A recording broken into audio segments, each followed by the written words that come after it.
नमस्कार, the daily show में आपका स्वागत है। मैं हूं मुकेश कुमार।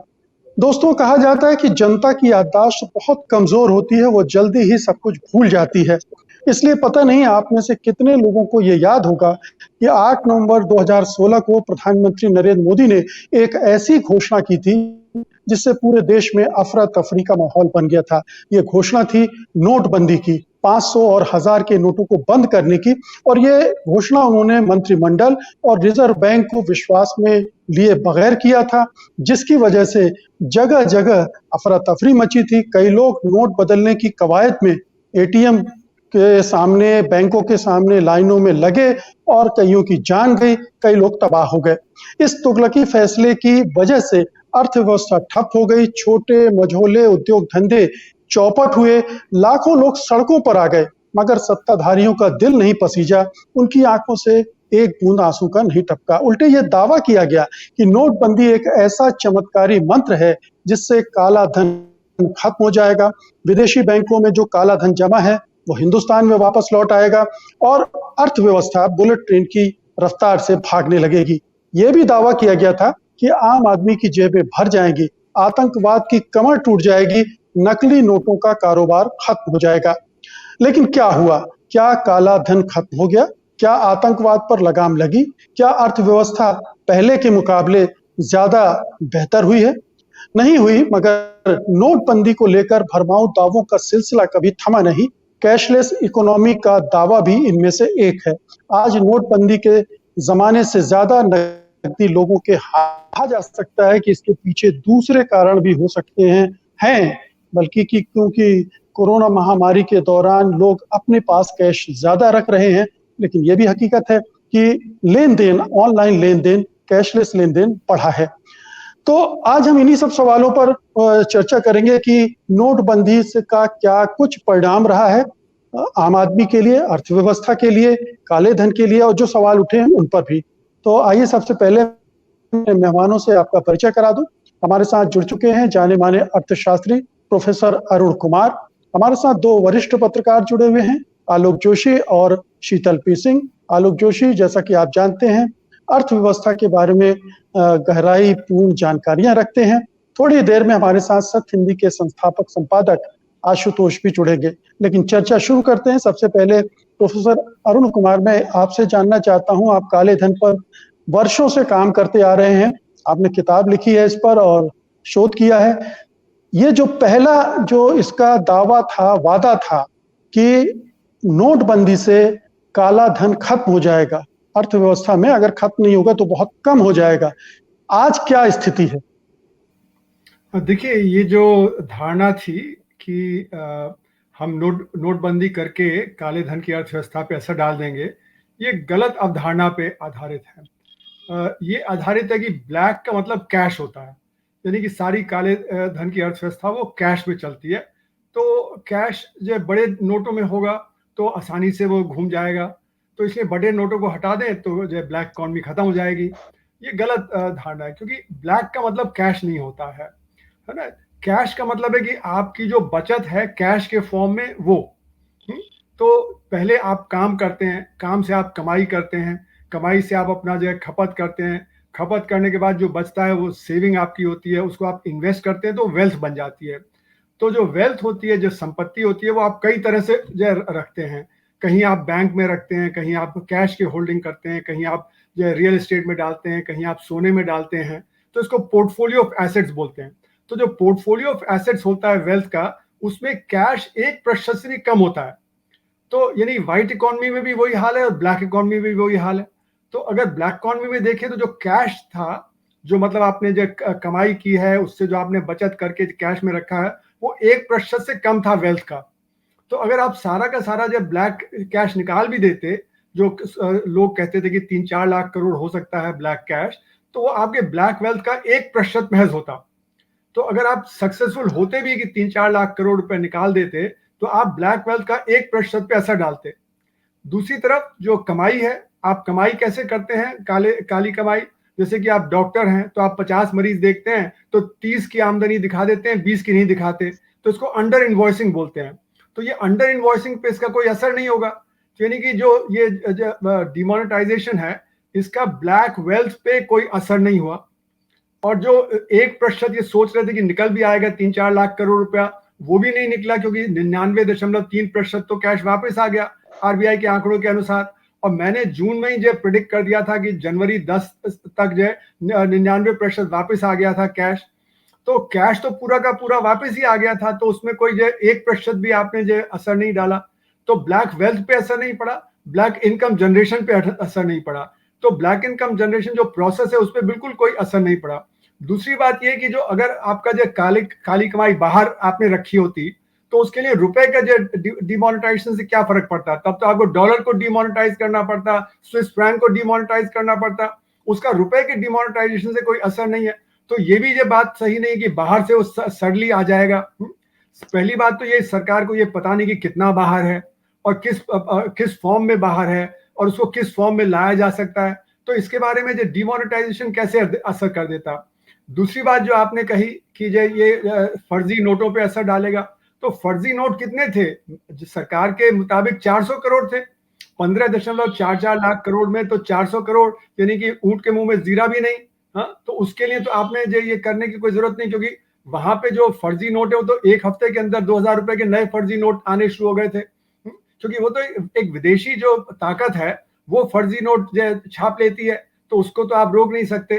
तीसरी बात रही कि जो टेररिज्म पे असर, जो कह रहे थे कि जो फर्जी नोटों से टेररिज्म की फाइनेंसिंग होती है, तो टेररिज्म की फाइनेंसिंग तो डॉलर पे भी होती है, हवाला पे भी होती है और जो तरह तरह से होती है, वो सिर्फ जो फर्जी नोट पे नहीं आधारित होती।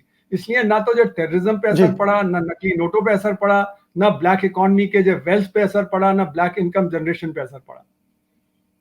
जी, आलोक जी, मैं चाहता हूं आप चूंकि सीधे मार्केट से जुड़े हुए हैं, ये जो ब्लैक इकोनॉमी का पूरा खेल है, उसमें कहीं से कोई अंकुश लगी? हम तो देख रहे हैं कि सब कुछ पहले जैसा ही चल रहा है, कहीं कोई फर्क नहीं पड़ा। ब्लैक इस पूरे नोटबंदी की कवायद से अगर ब्लैक इकोनॉमी पर, जैसा अभी अरुण कुमार जी ने कहा कि बहुत थोड़ा सा भी असर पड़ा होता तो हम मान लेते कि एक उपलब्धि थी, लेकिन लोगों को भरमाया गया कि ये ब्लैक इकोनॉमी को रोकने के लिए, ब्लैक मनी को रोकने के लिए कदम उठाया गया है। ये इस छद्म को, इस भरमाने वाले या बहकाने वाले मंत्र को आप किस तरह से देख रहे हैं? आज 5 साल बाद आप कैसे देखते हैं? जी, देखिए, उम्मीद तो ये थी उस वक्त भी कि कुछ समय में, साल भर में, 1.5 साल में, 2 साल में चीजें सामने आ जाएंगी, खुल जाएगा कि क्या फायदा हुआ, क्या नहीं हुआ। सबसे पहले तो ऐसा लगता है कि जिस वक्त नोटबंदी शुरू हुई उसके कुछ समय बाद ही सरकार को इस बात का एहसास होने लगा था कि ये कुछ गलत कर दिया हमने। आपको याद होगा कि शुरू में पहले दिन, दूसरे दिन डेली डेटा जारी होता था कि रिजर्व बैंक के पास कितना नोट आ गया है, कितनी करेंसी बदल दी गई है। 15 दिन के अंदर ये डेटा जारी होना बंद हो गया था। फिर कहा गया कि वो नहीं, ये आंकड़े तो कोलेट होंगे, फिर वो मैच किए जाएंगे, फिर ऑडिट होगा, फिर बताया जाएगा। आज तक कोई ये बताने वाला नहीं है कि कितना काला पैसा गायब हो गया। क्यों हुआ ऐसा? क्योंकि जितना पैसा सर्कुलेशन में था वो सारा, बल्कि जो पैसा सर्कुलेशन में माना जा रहा था उससे ज्यादा पैसा रिजर्व बैंक के पास आ गया, ऐसा बताया गया। कुछ लोग इस पे प्रतिवाद करते हैं, लेकिन इस तरह की बातें हो रही हैं। और आज तो उसके मुकाबले काफी ज्यादा पैसा, नकद पैसा सर्कुलेशन में है। तो आपने अगर डिमोनेटाइजेशन के तौर पर आप चाहते थे कि करेंसी सर्कुलेशन रुक जाए, लोग डिजिटल इकोनॉमी में चले जाएं, तो वो बहुत हद तक पूरा नहीं हुआ, हो गया है। अभी बहुत सारे लोग जो पहले से टैक्स नेट में थे, जो अपने एक एक पैसे की कमाई पर टैक्स भरते थे, वो टैक्स भर रहे हैं, साथ में वो अपना बहुत सारा लेन देन अब ऑनलाइन करने लगे हैं। बहुत सारे गरीब लोग भी लेन देन ऑनलाइन कर रहे हैं। अभी आप आइसक्रीम खरीदने जाइए, पान खरीदने जाइए, वहां एक पेटीएम का डब्बा लगा होता है, आप स्कैन कर दीजिए, वहां से वो पैसा ले लेता है, वो खुश हो जाता है। सब्जी वाले, फल वाले भी करने लगे हैं। लेकिन जो मोटा काले धन का जखीरा है, जिन लोगों ने अपने पैसे को जिस पर निशाना होना चाहिए था, जिसके भरोसे, जो उसके तुरंत बाद के चुनाव में आपने भारतीय जनता पार्टी की जीत देखी, उसके जो कारण आज तक बताए जाते हैं, शीतल जी अभी जब बात करेंगे तो बारीकी से बताएंगे। बहुत सारे गरीब लोग बहुत तकलीफ उठाकर, और मध्य वर्ग के लोग भी, उन्हें बहुत कष्ट हुआ उस नोटबंदी से। इसके बावजूद उनके मन में यह ख्याल बैठ गया कि इसकी वजह से बड़े सेठ लोगों को बहुत तकलीफ हुई है। तो तो वो इस बात से खुश थे कि हमने थोड़ी तकलीफ उठा ली, लेकिन जिन लोगों ने बहुत मोटा पैसा बना रखा था, काली कमाई लेके बैठे थे, इन सबकी कमर टूट गई है, मोदी जी ने सबको ठीक कर दिया है। और इस खुशी में लोगों ने जश्न मनाया, मोदी जी को जम के दोबारा जो अगला चुनाव हुआ था उसमें जिता के दिखाया। ये लेकिन अब जब आप देखते हैं पलट के, क्योंकि एक समय तो होगा ना जब सरकार हिसाब देगी कि भाई ये हमने किया था, इसका ये नतीजा सामने आया है। तो जितनी चीजें आपने गिनाई थी उनमें से किसी भी मोर्चे पर परिस्थिति ऐसी नहीं है कि यह कहा जा सके कि हाँ भाई चलिए 3 काम नहीं हुए लेकिन एक काम बहुत अच्छी तरह से हो गया। तो कोई भी एक काम जो दावा किया गया था कि ये नोटबंदी से होगा, वो इस सरकार ने पूरा नहीं किया है। तो अब शिफ्टिंग गोल पोस्ट आपने सुना ही होगा, शिफ्टिंग गोल पोस्ट हर महीने जो नया भाषण आ रहा था उसमें बताया जा रहा था कि अब इसका पर्पस कुछ और है। पहला पर्पस था आतंकवाद पे चोट, दूसरा पर्पस हो गया अब हम डिजिटल इकोनॉमी लाएंगे। ऐसे धीरे धीरे धीरे उसके लक्ष्य बदलते गए, लेकिन कौन सा लक्ष्य हासिल हो गया है ये आज तक कम से कम मुझे तो नहीं पता है। जितना मैं पढ़ता लिखता हूं, जितना मैं इस बारे में जानकारी जुटाने की कोशिश करता हूं, मुझे तो नहीं मालूम है। और काला धन बदस्तूर चल रहा है, पहले दिन से चल रहा था। आपको पता होगा जब 2000 का नोट जारी हुआ है या 500 के नए नोट आए हैं, उस वक्त हम सब के लिए एक लिमिट लगी हुई थी कि इतने रुपए मिलेंगे बैंक से आपको। उसके बावजूद उसमें किसी आदमी के पास 2000 के 100 नोट एक आदमी के पास जाने की संभावना नहीं थी किसी भी तरीके से, अगर आप बैंक से ले रहे हैं। इसके बावजूद अगर एक गाड़ी भर के 2000 के नोट किसी के पास बरामद होते हैं और वो संयोग से भारतीय जनता पार्टी का एक नेता होता है, तो फिर आपके मन में जो सवाल उठने स्वाभाविक है। दूसरा, शुरू में ही बड़े पैमाने पर अकाउंटिंग का काम शुरू हो गया था कि साहब एंट्री बना ली है। अब हमने एंट्री बना ली है। राजस्थान के एक शहर की बात मुझे एक मेरे मित्र ने बताई कि साहब वहाँ मार्बल का काम होता है, जो वहाँ के सबसे बड़े मार्बल के व्यापारी हैं, उन्होंने 107 ट्रेलर, उस रात 107 ट्रेलर का एक्साइज पेमेंट कर दिया चेक नाके पर। ट्रक कितने निकले या नहीं, पेमेंट हो गया। पेमेंट होने का अर्थ है जब मैंने एक्साइज भर दी, इसका मतलब मैंने इतने का माल भेज दिया है, इसका पैसा मेरे पास आ रहा है या आ गया है। तो मैंने इतने पैसे को सफेद करने का इंतजाम अपने अकाउंटिंग बुक्स में कर लिया। जिन्हें अगर उस तरह के वो जो ट्रेलर होते हैं लंबे वाले, वो 107 ट्रेलर आपको पूरे प्रदेश में ढूंढ कर नहीं मिलेंगे।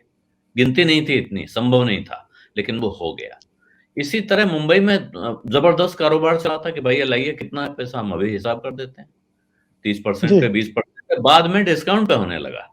वजह ये थी कि लोगों ने एंट्री ज्यादा बना ली थी, पैसा कम आ रहा था बाजार में, तो वो अब उल्टा होने लगा कि आपके पास अगर पैसा है तो हमसे ज्यादा पैसा ले लो और हमें वो नोट दे दो जो बंद हो गए हैं। बिल्कुल। तो मुझे नहीं लगता है आज की तारीख तक कि कोई इसका हासिल मिला है, और वो हासिल अगर मिला है तो मुझे लगता है सरकार को बहुत सीना तान के बताना चाहिए।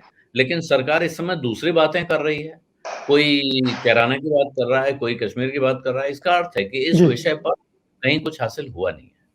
जी, शीतल जी, अभी जो आलोक जी ने कहा कि दरअसल नोटबंदी अपने आप में एक घोटाला है, और ये सवाल बार-बार उठता रहा है, क्योंकि हमने देखा कि गुजरात के कई कोऑपरेटिव बैंक में भी इस तरह की चीजें हुई, काले को सफेद करने की, और बहुत जगह इस तरह की शिकायतें आई हैं। तो क्या आपको लगता है एक तो नोटबंदी काले धन को लाने या उसको अर्थव्यवस्था में शामिल करने के बजाय एक और मौका दिया काला धन जुटाने वालों को कि वो अपना सफेद कर लें?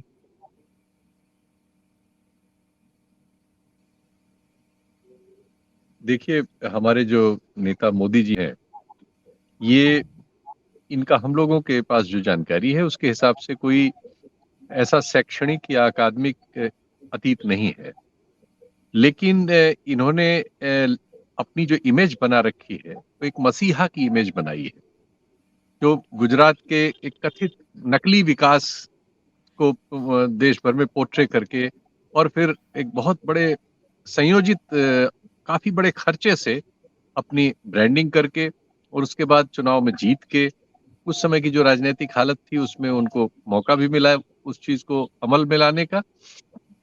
उस सफलता के नाम पर उन्होंने अपने आप को एक एबनॉर्मली बहुत बड़े आकार का, जैसे सब कुछ पता हो, जो सब कुछ चुटकियों से हल कर सकता हो, जो सबसे बड़ा खिलाड़ी भी हो, सबसे बड़ा धार्मिक नेता भी हो, सबसे बड़ा अर्थशास्त्री भी हो, सबसे बड़ा वैज्ञानिक भी हो, सब कुछ वो है।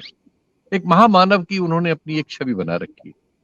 लेकिन जब प्रैक्टिकली आप हेल्म ऑफ द अफेयर पे होते हैं और आपको चीजें डिलीवर करनी है, तो उस समय आपको आप आ तो गए सत्ता में, तो आप ऐसी अजूबे वाली क्या चीजें कर लेंगे?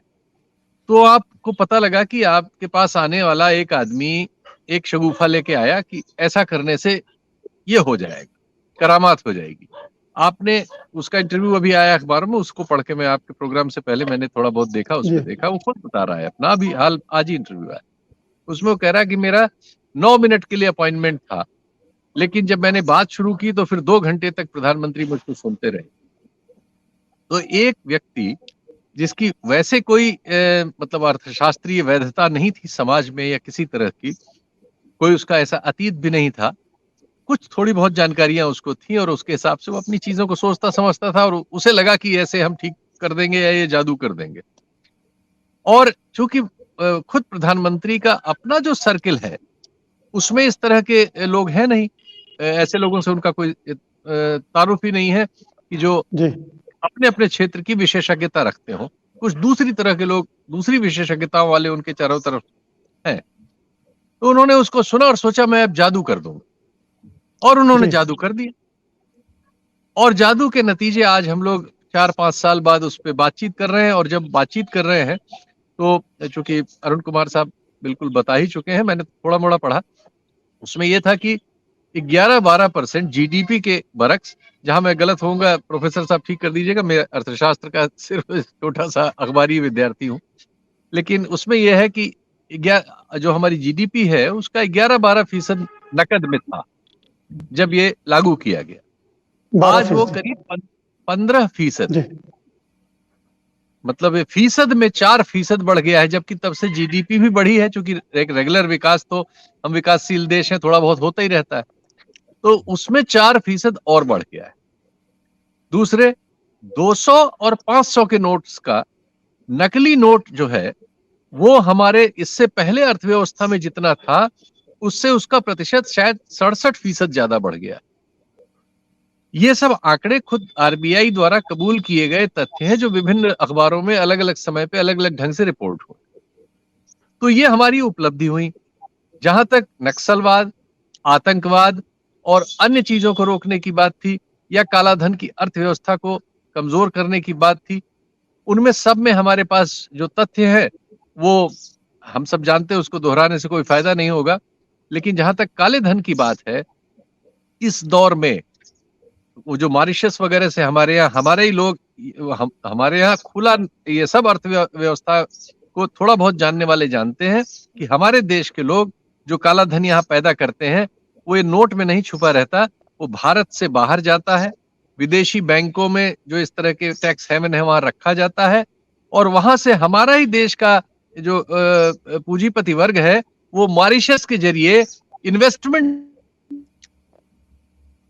जी मुझे लगता है कि कनेक्शन में प्रॉब्लम है उनके। प्रोफेसर अरुण, जो अभी आलोक जोशी भी बोल रहे थे, शीतल जी भी बोल रहे थे, ये जो एक भ्रम पैदा किया गया था लोगों के दिमाग में, और दूसरा लोगों को ये भी लगा, जो आलोक जी ने कहा कि कम से कम जो बड़े लोग हैं उनको तो एक सजा मिली ही, उनका पैसा तो निकल आया, और ये भ्रम हम आज देख रहे हैं कि बिल्कुल ध्वस्त हो चुका है। क्या आम आदमियों में को इसकी समझ डेवलप हुई है? उन्होंने इसको समझा होगा, उन्होंने पहचाना होगा कि दरअसल पूरे देश को मूर्ख बनाया गया एक बड़े स्तर पर?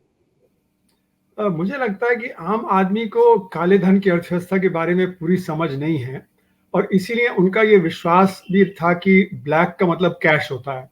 वो प्रधानमंत्री नहीं, वो आम आदमी ने भी, बल्कि यहाँ तक कि बहुत सारे पत्रकारों ने भी उस समय लिखा कि जो आप देखिए, जो जिनके पास काला धन है वो कहाँ रखेंगे अपना पैसा वगैरह।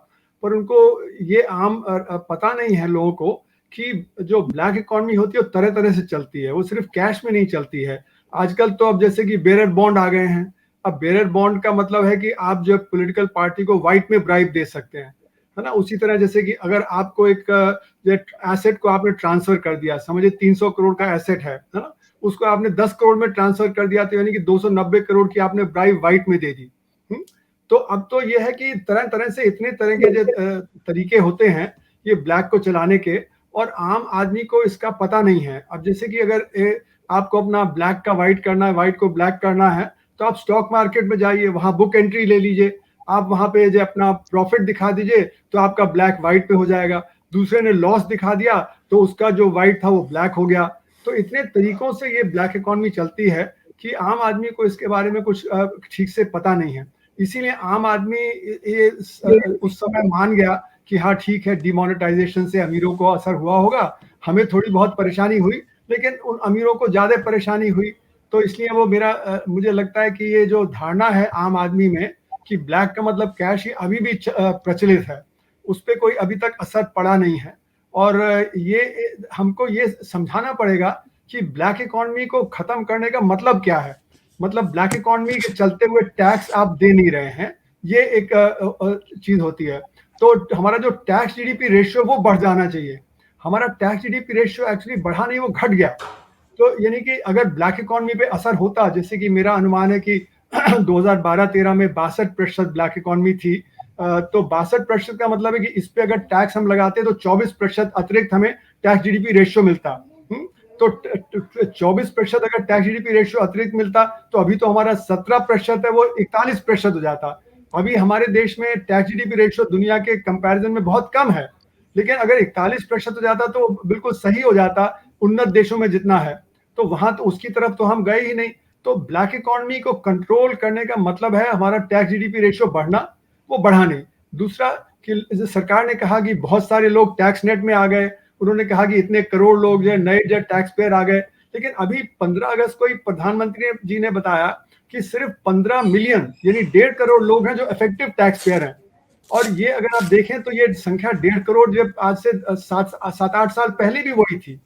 तो यानी कि जो जो जो आए हैं लोग टैक्स नेट में, वो या तो जीरो रिटर्न देते हैं या बहुत ही नेग्लिजिबल रिटर्न देते हैं।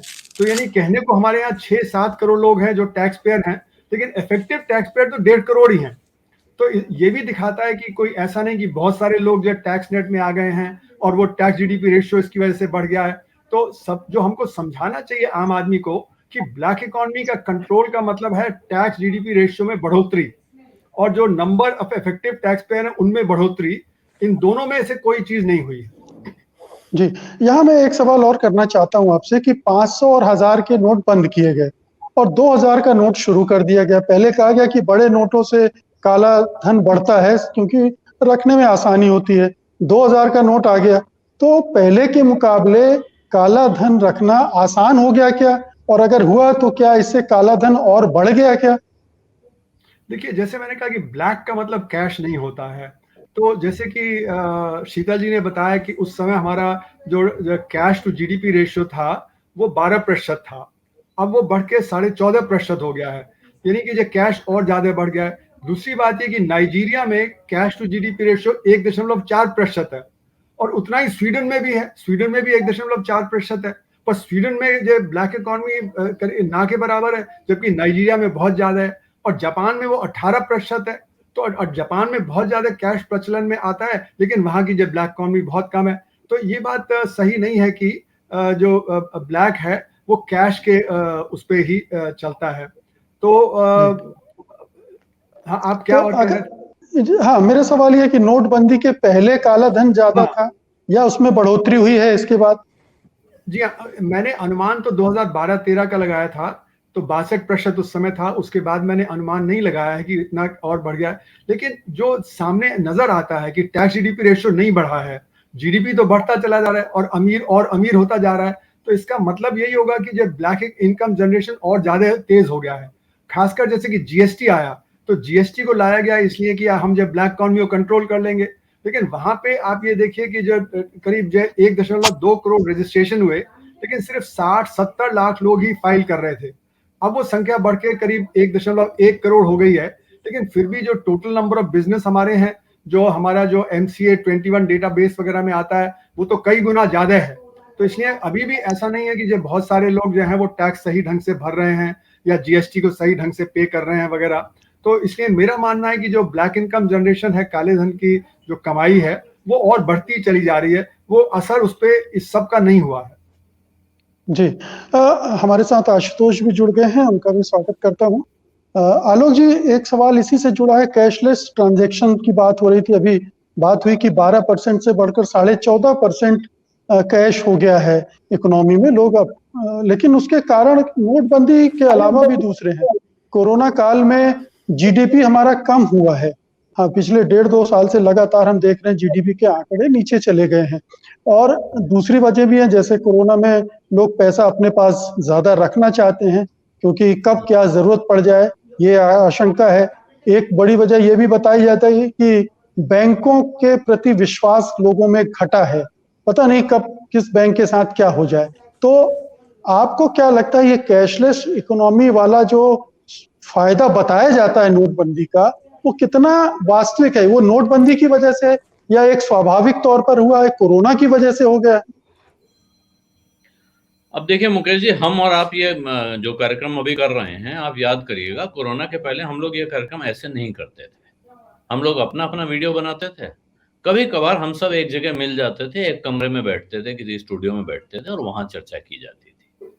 अब हम ये कल्पना नहीं कर पा रहे थे कि हम इस तरह से अपने-अपने घरों में बैठे होंगे, शीतल जी अपने गाँव में बैठे होंगे और हम इस प्रकार ये कार्यक्रम कर पाएँगे। लेकिन अब आप आज ये कहेंगे कोरोना इसलिए आया था कि वो पूरी दुनिया को डिजिटल बना दे, वर्क फ्रॉम होम सिखा दे। ये उसी तरह की बात है कि जो नोटबंदी है वो देश को कैशलेस और डिजिटल इकोनॉमी सिखाने के लिए आई है। इस परिस्थिति में टेक्नोलॉजी एक ऐसी जगह पे आ गई कि जहां हम सब इस टेक्नोलॉजी का लाभ उठा रहे हैं। लेकिन इसका अर्थ ये नहीं है कि वर्क फ्रॉम होम जो है यही इसकी सबसे बड़ी देन है, और इसके जो फ्लिप साइड हैं वो भी बहुत सारे हैं। इसी तरह आप कहें कि नोटबंदी की वजह से ये हो गया, ऐसा नहीं है। आप एक टेक्नोलॉजी आई है, दूसरा एक 2-3 ऐसे प्लेटफॉर्म्स हैं आज की तारीख में। आज पेटीएम का आईपीओ खुला हुआ है बाजार में। इस देश का सबसे बड़ा आईपीओ 18,300 करोड़ रुपए जुटाने के लिए वो उतरे हैं बाजार में। आज अभी तक की खबर है कि 9% भरा है। बहुत आशंका है कि वो पैसा पूरा जुटा पाएंगे या नहीं जुटा पाएंगे। ये वो कंपनी है जो इस काम की टॉप कंपनी है। इस देश की सबसे बड़ी पेमेंट सॉल्यूशंस कंपनी है आज की तारीख में। अगर नोटबंदी में सबसे बड़ा फायदा इसी को मिला। हाँ, ये ऐसा बताया जाता है कि इसको बड़ा फायदा मिला और इसके विज्ञापन में प्रधानमंत्री का फोटो भी छपा था। लेकिन बहुत से लोग ये कर रहे थे।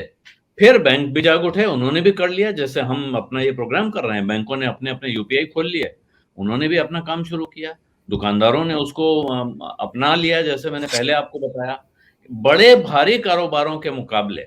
लेकिन मेरा प्रश्न है, क्या आप दिल्ली में करके देखिए, मुंबई में करके देखिए, किसी बिल्डर के पास जाकर आप ऑनलाइन पेमेंट करके घर खरीद पाएंगे क्या? पेटीएम करके?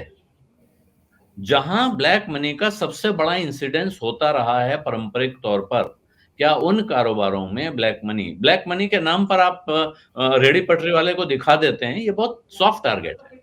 ये ब्लैक मनी के एक तरह से, ये तो ब्लैक इकोनॉमी के शिकार हैं। ये ब्लैक इकोनॉमी के शिकारी नहीं है। इन्होंने ब्लैक इकोनॉमी क्रिएट नहीं की है। इनको ये बात समझ में नहीं आई है कि भाई हम अगर सारा हिसाब किताब दुरुस्त रखेंगे, अपना कागज पत्र पक्का रखेंगे, अकाउंट खोल लेंगे, तो कल को हमें बैंक से कर्जा मिल पाएगा, हम अपना कारोबार बढ़ा पाएंगे। कुछ थोड़ा बहुत टैक्स भी देना पड़ा तो देंगे, लेकिन उसके सामने हमें बहुत सारे सुविधाएं मिलेंगी। जिनको सब कुछ पता है, ऐसे लोग जिनके बारे में अभी प्रोफेसर कुमार ने कहा, शीतल जी ने भी कहा, इस देश के सबसे अमीर लोग और अमीर होते चले जा रहे हैं। ये कैसे हो रहा है? इस देश में एक बाबा जी हैं जो घूमते थे पहले कि साहब वो काला धन विदेश से वापस लाएंगे, पेट्रोल 30 रुपए लीटर मिलेगा और पता नहीं क्या क्या बातें कहते थे। आज की तारीख में वो एक सोयाबीन बनाने वाली कंपनी है, सोया प्रोसेस करने वाली कंपनी उन्होंने खरीद ली है। अपनी सारी दवाएं जो पहले वो अपने नाम से बेचते थे, अब उसके नाम से उनका प्रचार करने में लगे हैं दिन भर। उन्होंने एक कंपनी को कैसे खरीदा और कैसे उस कंपनी के शेयरों को चलाया रातों रात, और उसके बाद 99.1% से 99.3% उनकी होल्डिंग हो गई है। बचे हुए 0.7% शेयर ऐसे आसमान की तरफ भागते रहे कि लोगों को लगा बड़ा चमत्कार हो रहा है इस कंपनी में। इस घपले की तरफ किसी की नजर नहीं गई है। अगर इरादा सफाई करने का है तो जो सामने सामने आपको गड़बड़ दिख रही है साफ साफ, अभी सरकारी कंपनी आईआरसीटीसी के शेयरों में ऐसा रॉकेट की तरह रफ्तार लगी। एक दिन अचानक खबर आई रेलवे मंत्रालय से कि उससे फीस ली जाएगी। शेयर में बड़ा झटका आया, गिरा तेजी से। उसके बाद सफाई आ गई बाजार के बीच में कि नहीं साहब ये नहीं ली जाएगी। शेयर फिर ऊपर की तरफ चल पड़ा। इसको हमारे सामान्य जुबान में इनसाइडर ट्रेडिंग कहा जाता है। और अगर किसी सरकारी विभाग से इनसाइडर ट्रेडिंग प्रोवोक हो रही है तो उसकी जांच होनी चाहिए, लेकिन उसकी जांच नहीं हो रही है। इसी तरह नोटबंदी के साथ डिजिटल लेन-देन कितना बढ़ गया है, ये बहुत बढ़ गया और आगे और बढ़ेगा, इसमें शक नहीं। मैं अपना लगभग 90% काम डिजिटली करता हूँ आज की तारीख में। लेना भी देना भी सब डिजिटल होता है। लेकिन इसका अर्थ ये नहीं है, मैं पहले भी टैक्स दे रहा था, आज भी टैक्स दे रहा हूँ। प्रश्न ये है कि जो लोग बड़े पैमाने पर काला धन जनरेट करते हैं, जिनका मैंने आपको अभी जिक्र किया, जो सेठ जी का, जिन्होंने 107 ट्रकों की रसीद बनवा दी, इस तरह के बड़े-बड़े व्यापारी या और दो काम करने वाले लोग, जो बुक एंट्री करने वाले, प्रोफेसर कुमार ने आपको बताया, इस देश के बहुत से फिल्मी सितारों के पोर्टफोलियो आप खोल के देखिए, तो आप हंसेंगे। और कई बार मजाक के तौर पर उनके पोर्टफोलियो दिखाए जाते हैं कि साहब बड़े बेवकूफ हैं, इन्होंने शेयर बाजार में बड़ा नुकसान कर लिया। आपको नहीं पता है कि वो नुकसान नहीं किया है, वो नुकसान दिखाया गया है। कुछ कंपनियां, कुछ कारोबार इसी काम में लगे हैं कि आपकी बड़ी भारी कमाई में से नुकसान दिखा दें, ताकि आप उस पैसे को कहीं और एडजस्ट कर सकें। यही कुछ लोग पैसा दिखाने का कारोबार कर रहे हैं, कुछ नुकसान दिखाने का कारोबार कर रहे हैं। तो इन पर अंकुश लग पाया है? मुझे इसका जवाब अभी तक तो नहीं मिलता है। मुझे नहीं लगता है कि ये कारोबार कहीं कंट्रोल हो गए हैं। जहां कहीं थोक के बड़े बाजारों में आप जाते थे पहले, और जहां वो कहता था कि रसीद नहीं दूंगा, आज भी जाइए और पूछिए क्या रसीद देगा, वो आपको रसीद नहीं देगा। जबकि जीएसटी में बहुत लाभ हो गया, बहुत सारे लोगों ने जीएसटी के, बहुत सारे दुकानदार हैं जो आपको रसीद देने लगे हैं, और उनके जीएसटी रजिस्ट्रेशन भी लगे हुए हैं, आपको पर्चा देते हैं, क्योंकि उनको उसमें पीछे क्रेडिट मिलता है। तो लाभ हुआ है, लेकिन जितना कहा जा रहा है उतना नहीं हुआ है, और लोगों ने इसमें भी छेद करके उसमें भी काला धन क्रिएट करने के तरीके निकाल दिए।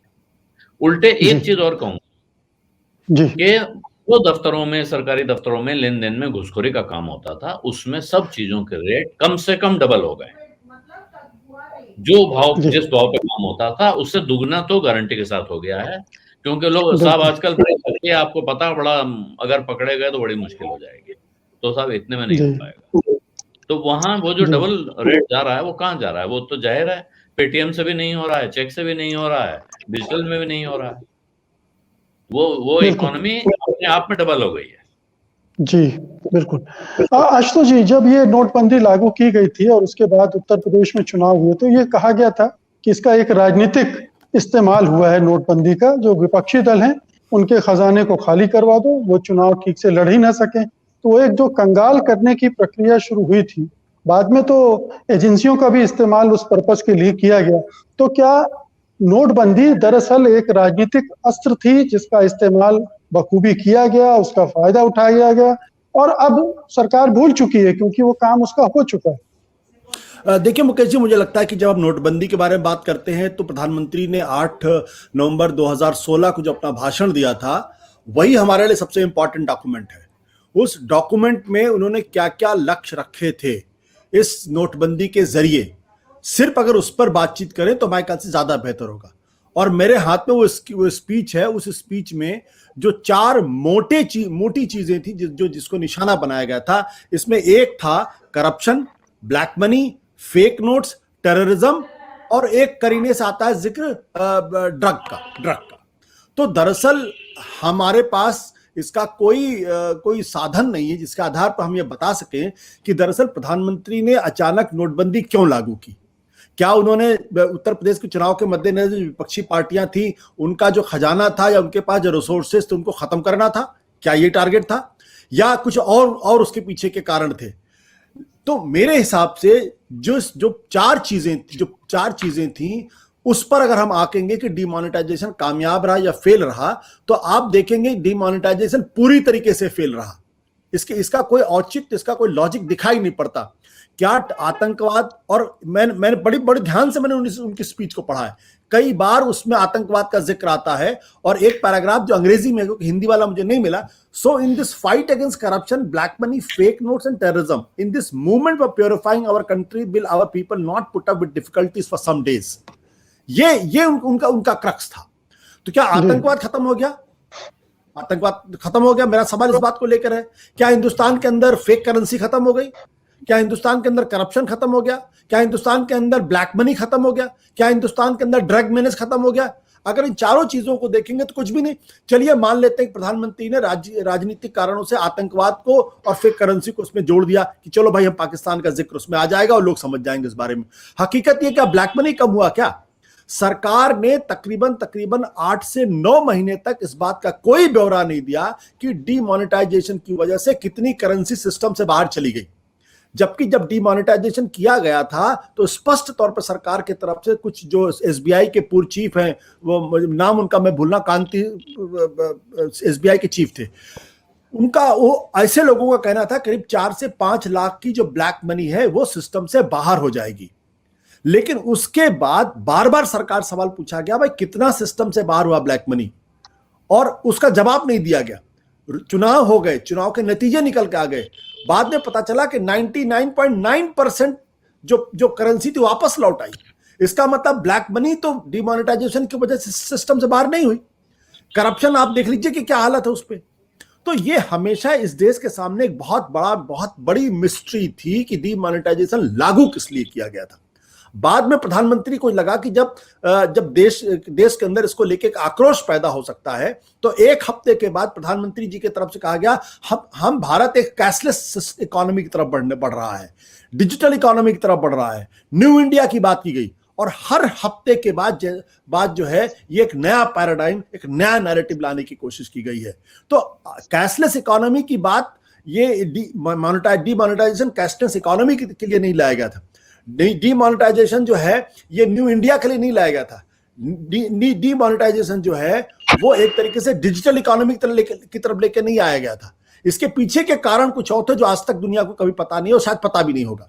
तो इसलिए मेरा मानना है कि ये एक बहुत बड़ा धोखा इस देश के साथ किया गया था, क्योंकि अगर लोकतंत्र के अंदर अगर सरकार कोई पॉलिसी परसुएट करती है, सरकार कोई पॉलिसी फॉर्मुलेट करती है, जनता को उसकी वजह से तकलीफें झेलनी पड़ती है, 100 से ज्यादा लोगों को लाइन में खड़े होने में अपनी जान गंवानी पड़ती है, और लोगों को यही नहीं पता कि पॉलिसी क्यों और किस मकसद से लाई गई, क्योंकि जो मकसद बताए गए थे वो मकसद बाद में सारे के सारे फर्जी साबित हुए।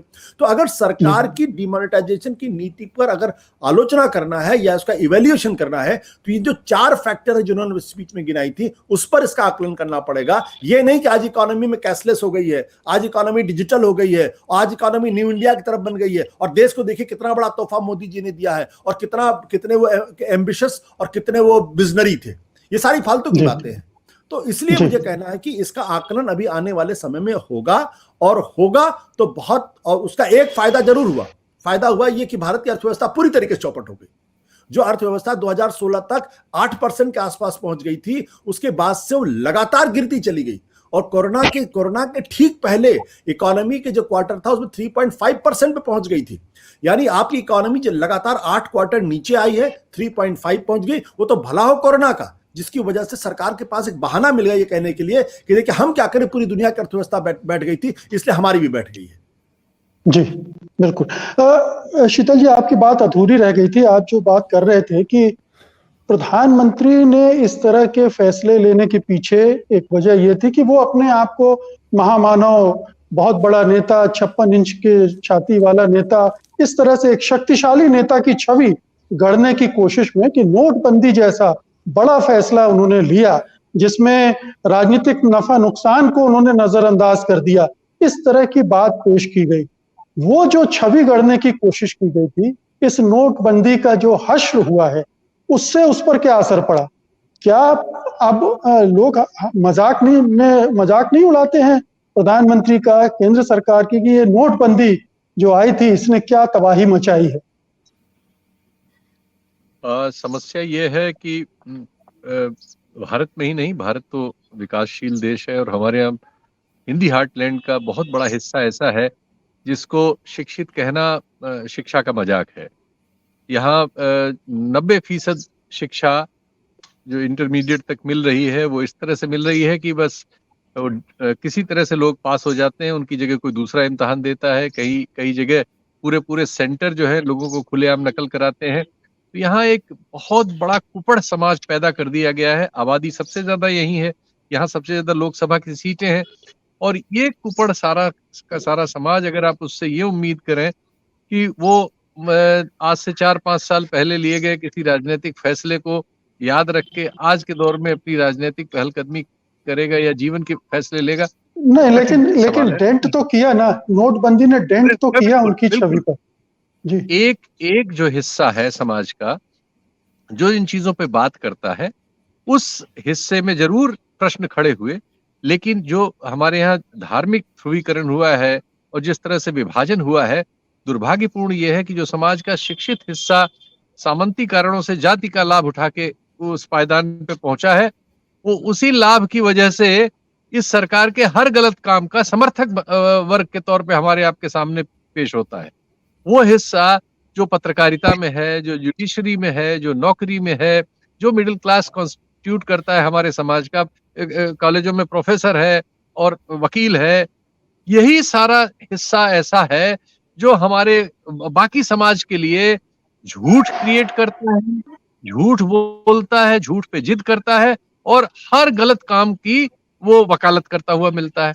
तो इस सब से क्या हुआ है कि हमारे एक बहुत बड़े जैसे देहाती महासागर श्रीलाल शुक्ल जी कहते थे, हिंद महाद्वीप का देहाती महासागर, उस महासागर में लोगों को इस तरह की घटना रोज चुकी एक नया वृतांत बदल जाता है। इस सरकार ने इस मामले में दक्षता हासिल की है कि कोई नरेशन कंटिन्यू नहीं कर पाता, अगले दिन कुछ और होने लगता है, वो सारे प्रोपेगेंडा पे उनका कब्जा है। तो नतीजा ये है कि जो आप सत्य हिंदी पे कर रहे हैं या कुछ लोग इस तरह के प्रयास कर रहे हैं, उसको छोड़ के बाकी सारे मैदान में झूठ की फैक्ट्रियां कामयाब सी जी, नजर आती हैं। इसलिए जी, उसका कोई राजनीतिक असर तो मुझे आसपास नहीं दिखता। ये तो मैं मानूंगा कि आज ये चर्चा तुलनात्मक रूप में कम लोकप्रिय है जिस पर आप ये प्रोग्राम कर रहे हैं, और दूसरी चीजों ने जी, उसकी जगह घेर ली। जी। प्रोफेसर अरुण, ये तो जो मुद्दे नोटबंदी के संबंध में प्रधानमंत्री ने उठाए थे, जो वादे किए थे, अभी तक हम उन पर चर्चा कर रहे थे कि उनका क्या हुआ। लेकिन जो चर्चा उन्होंने नहीं की थी, हम चाहते हैं आप उस पर रोशनी डालें कि अर्थव्यवस्था पर किस तरह से इस कदम का बुरा असर पड़ा, किस तरह से अर्थव्यवस्था को इसने चौपट किया, तबाह किया इस एक कदम ने। हम सब जानते हैं कि जो छोटे मझोले उद्योग थे, उन पर सबसे इसका कितना बड़ा असर हुआ, कितने बड़े पैमाने पर लोग बेरोजगार हुए, महीनों तक उनको काम नहीं मिला, वो उद्योग धंधे आज तक नहीं उबर पाए उस झटके से। देखिए, ये समझना पड़ेगा कि जो कैश होता है उसका मकसद क्या होता है अर्थव्यवस्था में। हम जो करेंसी होती है उसको खाते नहीं है, उससे सर्कुलेशन होता है इनकम का, एक दूसरे को उसको पेमेंट करते हैं। तो ये तो उस तरह हुआ जैसे कि हमारे शरीर में खून है, अगर हम अपने शरीर से 85% खून निकाल दें और हर हफ्ते 5% डाल दें तो शरीर तो खत्म हो जाएगा, क्योंकि खून के जरिए ही तो सब जगह एनर्जी मिलती है, सब जगह जो आपको जो न्यूट्रिएंट्स वगैरह मिलते हैं। तो जब आपने कैश निकाल लिया अर्थव्यवस्था से एकदम से 85%, उसको आपने इलीगल डिक्लेयर कर दिया, तो ट्रांजैक्शंस ठप हो गए। और खासकर हमारे यहाँ जो असंगठित क्षेत्र है, जिसमें 45% उत्पादन होता है और जहाँ पे 94% लोग काम करते हैं, वो तो पूरा कैश पे काम करता है, वो बैंक से काम नहीं करता है, वो पेटीएम से काम नहीं करता है। अब चाहे ज्यादा करता हो, पर उस समय तो बिल्कुल ही नहीं करता था। तो वो एकदम धराशायी हो गया, वहां पे काम एकदम रुक गया। तो उससे जो बेरोजगारी है वो बहुत बढ़ गई, लोगों की आमदनी कम हो गई, तो उससे डिमांड कम हो गई। तो असंगठित क्षेत्र पे बहुत बुरा असर पड़ा, संगठित क्षेत्र पे भी असर पड़ा। आपने देखा मॉल खाली हो गए, जो होलसेल जब मार्केट थे जहाँ पे फूड ग्रेन्स वगैरह आते हैं, गेहूं वगैरह आता है, वो सब जो एकदम से ठप हो गया। तो जो ट्रेड है वो रुक गया, जो प्रोडक्शन है वो रुक गया उस दौरान, जब ये कैश की इतनी ज्यादा शॉर्टेज रही। और कैश की शॉर्टेज करीब 9-10 महीने रही, क्योंकि 15.44 लाख करोड़ की करेंसी आपने निकाल ली, उतने तो प्रिंट आपने 10 साल में किया था। तो आप ये तो है नहीं कि 3-4 महीने में उतना प्रिंट कर लेंगे। और जैसे कि आपने पहले भी सवाल पूछा था कि 2000 रुपए का नोट अब प्रिंट किया गया, तो क्यों किया गया? क्योंकि जो 3 साल पहले यानी कि 2012 से ये चर्चा चल रही थी आरबीआई की कि 10,000, 5,000 और 2,000 रुपए के नोटों की जरूरत है, क्योंकि नोट का जो सर्कुलेशन इतना ज्यादा बढ़ता चला जा रहा है कि वो इतना जो नोट लेके जाना मुश्किल हो रहा है। तो जो फाइनेंस मिनिस्ट्री मानी नहीं, उन्होंने कहा अच्छा ठीक है 2,000 रुपए का नोट प्रिंट कर लेंगे, पर 5,000 और 10,000 रुपए का नोट नहीं प्रिंट करेंगे। तो ये जो 2,000 रुपए का नोट है, ये उस समय जो करीब करीब तैयारी हो गई थी। तो जिस समय ये नवंबर में जो हुआ नोटबंदी, तब 2,000 रुपए के नोट आने शुरू हो रहे थे। तो इसीलिए उस समय ये किया गया, क्योंकि ये सबसे अपॉर्चुन टाइम है कि 2000 रुपए के नोट आएंगे, वो 1000 और 500 रुपए के नोट को रिप्लेस कर देंगे।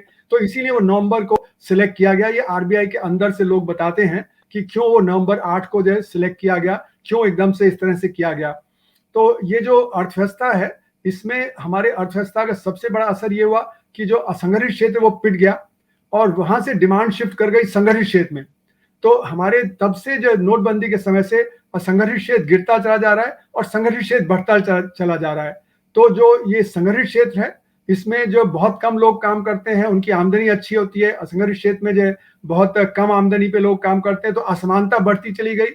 उससे हमारी डिमांड अर्थव्यवस्था में कम हो गई। जब डिमांड कम हो गई तो उससे कैपेसिटी यूटिलाइजेशन कम हुआ।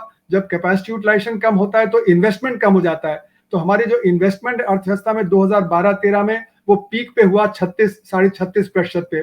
उसके बाद वो गिर गया और 30% पे हो गया। तो जो हमारा इन्वेस्टमेंट कम होता है तो उससे भी ग्रोथ पे असर पड़ता है। अब सरकारी आंकड़ों में तो दिखाया गया कि वो 8% की ग्रोथ रेट हुई नोटबंदी के साल में 2016-17। तो उसमें वजह क्या है, क्यों आपको 8% दिखी? क्योंकि वो संगठित क्षेत्र का ग्रोथ रेट है। असंगठित क्षेत्र का ग्रोथ रेट उसमें आता ही नहीं है। तो असंगठित क्षेत्र का अगर आप जोड़ लेते तो वो जो 8% की जगह वो भी 3% या 2% रह जाता।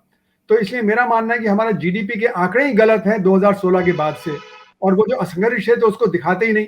तो अर्थव्यवस्था पे बहुत बुरा असर पड़ा, क्योंकि असंगठित क्षेत्र पे बुरा असर पड़ा। वहां पे बेरोजगारी बढ़ती चली जा रही है। रूरल एम्प्लॉयमेंट गारंटी की डिमांड आप देखिए बढ़ती चली गई।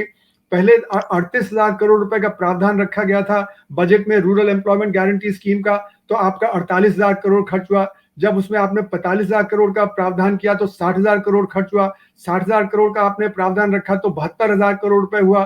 फिर आपने जो देखा कि जो अभी जो इस समय पैंडेमिक के दौरान वो 1.1 लाख करोड़ रुपया हो गया। तो यानी कि जो रूरल एम्प्लॉयमेंट गारंटी स्कीम है उसमें जो काम के जो दरकार है वो बढ़ती चली जा रही है, क्योंकि असंगठित क्षेत्र से लोग डिस्प्लेस हो गए, फिर रूरल एम्प्लॉयमेंट गारंटी स्कीम में काम मांग रहे हैं। और आरबीआई के आंकड़े दिखा रहे थे कि सिर्फ 47 दिन का काम मिल रहा है, 100 दिन का काम नहीं मिल रहा है। अगर आप 100 दिन का काम देना चाहें तो आपको 3-4 लाख करोड़ रुपया खर्च करना पड़ेगा उस पर। अभी भी 1.1 लाख करोड़ ही। तो ये कुल मिला के दिखा रहा है कि जो हमारी अर्थव्यवस्था है इसमें क्राइसिस जो है वो नोटबंदी से शुरू हुआ। वो एक पॉलिसी इंड्यूस्ड क्राइसिस है, उसकी कोई जरूरत नहीं थी। और ये इन्होंने किया क्यों ये नोटबंदी? क्योंकि उसके पीछे भी ये धारणा है कि जब ये इलेक्शन के पहले कहा गया कि हम इतना विदेश से पैसा ले आएंगे कि हर एक परिवार को 15 लाख रुपए मिल जाएगा, तो बाद में कहा गया कि ये तो जुमला है। और उसी को नीतीश कुमार जी ने बिहार में बहुत भुनाया। उन्होंने बार बार उसको प्ले किया और वहां पे जो हार हुई। तो फिर ये लगा मुझे लगता है इस सरकार को कि अब हमें कुछ जब बड़ी चीज करनी पड़ेगी। तो इन्होंने इनकम डिक्लेरेशन स्कीम लाए। इनकम डिक्लेरेशन स्कीम भी कामयाब नहीं हुई, वो सितंबर तक खत्म हुई, वहां पे पैसा ज्यादा आया नहीं। तो फिर इनको लगा कोई बड़ी चीज करनी पड़ेगी, तो उसमें फिर जो नोटबंदी, क्योंकि नोटबंदी इनके लिए इनको लगा एक धमाका होगा जिससे इनको फायदा होगा, क्योंकि आम जनता की धारणा है कि ब्लैक का मतलब कैश। तो ये इस वजह से ये फिर इन्होंने ये नोटबंदी का काम किया कि 2000 रुपए के नोट उपलब्ध हो रहे थे, और दूसरी तरफ इनको ये लग रहा था कि हमें कुछ बड़ा करना है क्योंकि यूपी के इलेक्शन आ रहे हैं, तो यूपी के इलेक्शन में फायदा हमें मिलेगा अगर ये होगा। जी जी आलोक जी, एक शॉर्ट टर्म नुकसान हुआ इकोनॉमी को, और जैसा अरुण कुमार जी बोल रहे हैं एक लॉन्ग टर्म का नुकसान भी हुआ जो चला जा रहा है। इन 5 सालों के बाद भी हम उसके असर देख रहे हैं, और हो सकता है अगले और 5-10 साल इसके चलते रहें। ये जो पूरा खेल हुआ है इकोनॉमी के साथ, वो कितना गंभीर झटका है। और शेयर बाजार तो 50-60 हजार पता नहीं कहाँ जाएगा, एक वो ग्रोथ हमें दिख रही है और दूसरी तरफ ये तबाही दिख रही है। इसको कैसे समझ करेंगे?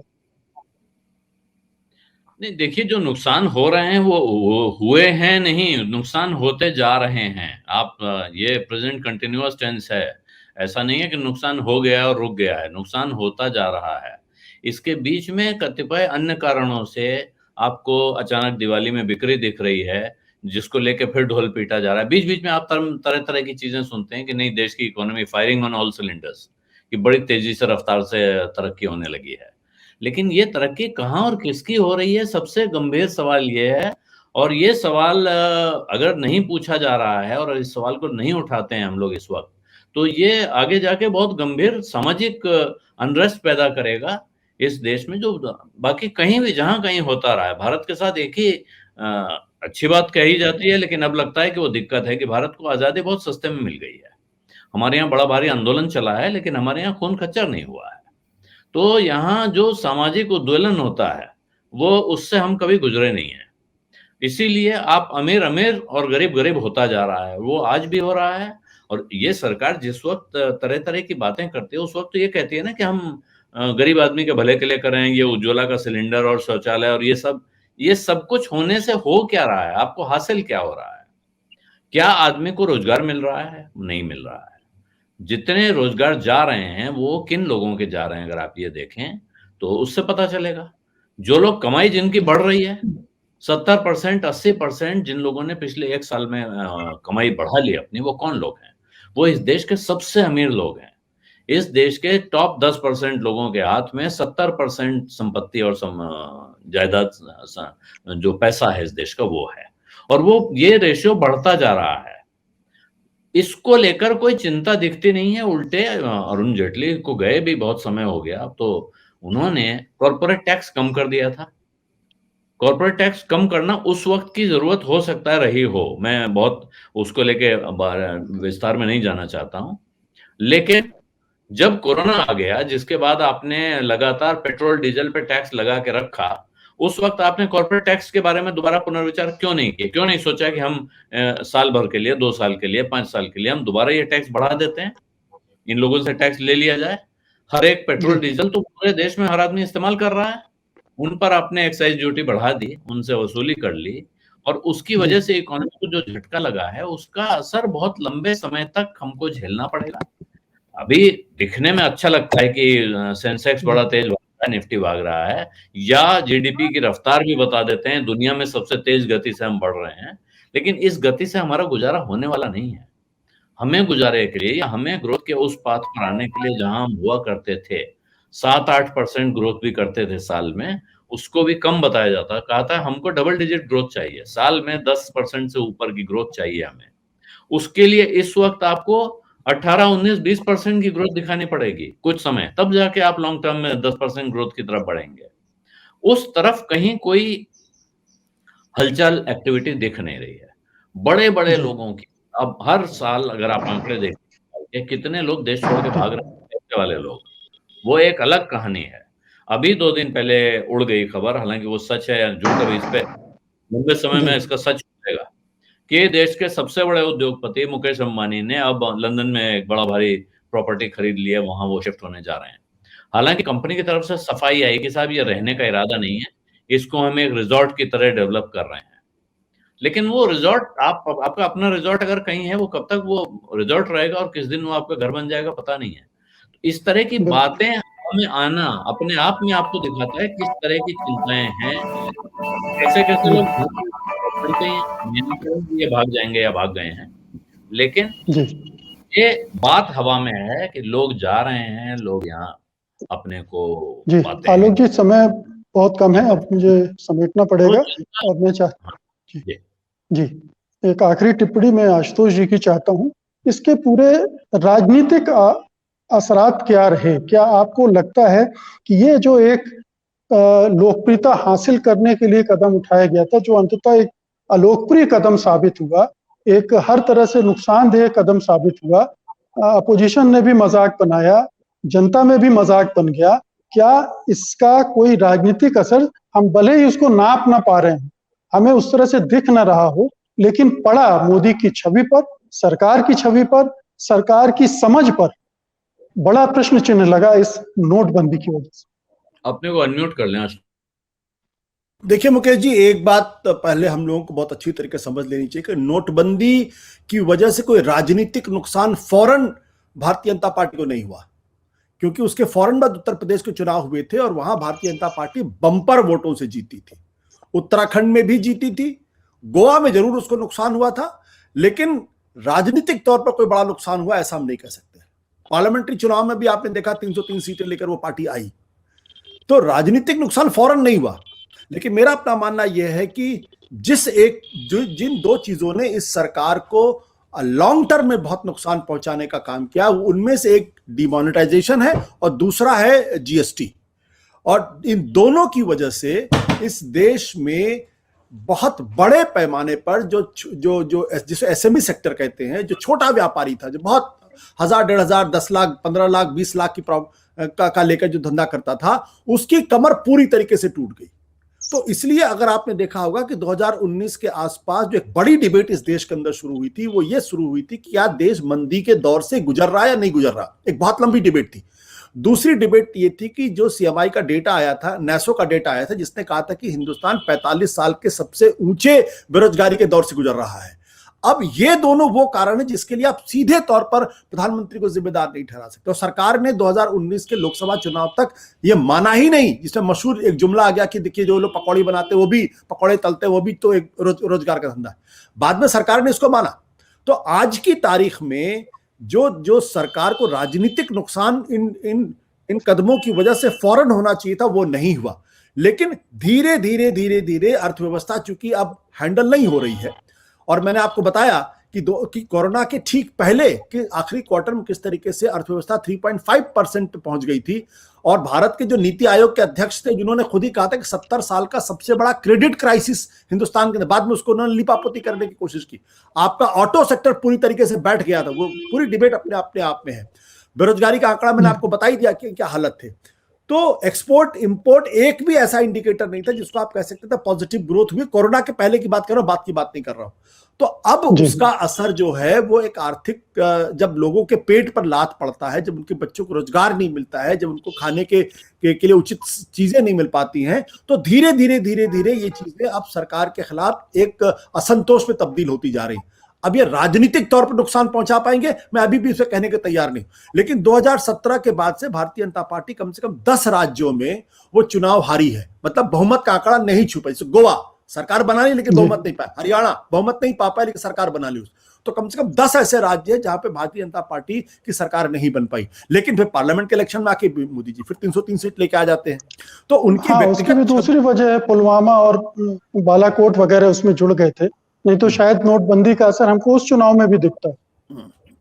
तो ये जो मैं कहना चाहता हूं कि जब ये धर्म का नशा जब चढ़ जाता है, जो शीतल जी भी कह रहे थे, और जिस तरीके से मीडिया पर टोटल कंट्रोल है कि खास तरीके का नैरेटिव कि सरकार हमेशा कितना शानदार काम कर रही है, तो उसका ये असर है कि एक असामान्य तरीके के स्टेट अपरेटस के इस्तेमाल की वजह से जनता को एक भुलावे में रखा जा रहा है कि देखिए सरकार तो बहुत अच्छा काम कर रही, मोदी जी तो बहुत अच्छा काम कर रहे हैं, लेकिन अफसर अगर कुछ गड़बड़ करे तो उसके लिए वो जिम्मेदार नहीं। और जो 70 साल की कमियां हैं उसको आप 7 साल में नहीं ठीक कर सकते। तो ये जो नैरेटिव गढ़ने का पूरा सिलसिला है, इसमें इनको पॉलिटिकल नुकसान अभी नहीं हो रहा है, उस तरीके से नहीं हो रहा जिस तरीके से होना चाहिए। जी, तो बहुत बहुत शुक्रिया आज की बातचीत के लिए। कुछ नए आंकड़े भी आए हैं। एनसीआरबी का आंकड़ा आया, बता रहा है कि अब किसानों से ज्यादा बिजनेसमैन आत्महत्या कर रहे हैं। और आज अगर बिजनेसमैन आत्महत्या कर रहे हैं तो निश्चित रूप से कहीं ना कहीं इसके अतीत में नोटबंदी भी काम कर रही है। नोटबंदी के बाद जिस तरह से काम धंधे चौपट हुए हैं, वो धीरे धीरे असर दिखा रहे हैं बिजनेस क्लास पर भी। जाहिर है कि वो मझोले और छोटे उद्योग धंधा करने वाले लोग हैं, उन पर असर है। बहरहाल आज की इस चर्चा में आपने सबने हिस्सा लिया, धन्यवाद आप सबका। नमस्कार। सत्य हिंदी का ऐप डाउनलोड करें गूगल प्ले स्टोर पर।